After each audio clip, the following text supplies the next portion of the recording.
മുമ്പ് കണ്ട അതേ ആ വൈബ് തന്നെയാണ് ഉള്ളത്. പിന്നെ അതേപോലെ തന്നെ ഡിജിറ്റലൈസ് കാര്യങ്ങളെല്ലാം നല്ല രീതിയിൽ ചെയ്തിട്ടുണ്ട്. 27 വർഷങ്ങൾക്ക് മുമ്പ് തിയേറ്ററിൽ നിന്ന് അഞ്ജലി തിയേറ്ററിൽ നിന്നാണ് പടം കണ്ടത്.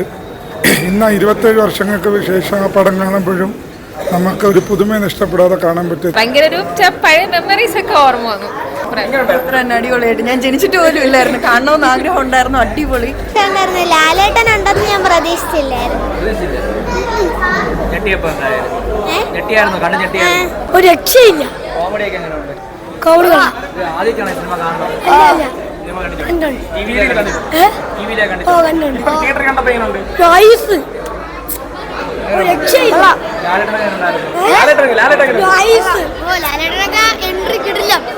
എങ്ങനെ പറയണമെന്നൊരു പിടുത്തമില്ല. ഒരിക്കൽ കൂടി ഒരു 10 മിനിറ്റ് ചാൻസ് തരുമെന്ന് ചോദിക്കുകയാണ്. കാരണം എന്താ പറയുക, അവസാനത്തെ ഒരു 10 മിനിറ്റ് 1998 ഇതേ സിനിമ തിരുവനന്തപുരം ജില്ലയിൽ അജന്ത തിയേറ്ററിൽ കണ്ട വ്യക്തിയാണ്. അതേ ഫീൽ ഇത് പുതുതായിട്ട് നിർമ്മിച്ച പടമാണെന്നുള്ളൊരു ഡൗട്ട് പോലും തോന്നുന്നുണ്ട്. നിരഞ്ജൻ എന്ന കഥാപാത്രത്തെ ഒരിക്കൽ കൂടി നമുക്ക് സ്ക്രീനിൽ കാണാൻ അവസരമൊരുക്കിയ ഇതിൻ്റെ അണിയറ പ്രവർത്തകരെ എത്ര തന്നെ നന്ദി പറഞ്ഞാലും മതി വരില്ല. റീ റിലീസ് എക്സ്പീരിയൻസ് എന്ന് പറഞ്ഞാൽ 27 വർഷത്തിന് ശേഷം വരുന്നൊരു സിനിമയാണ്.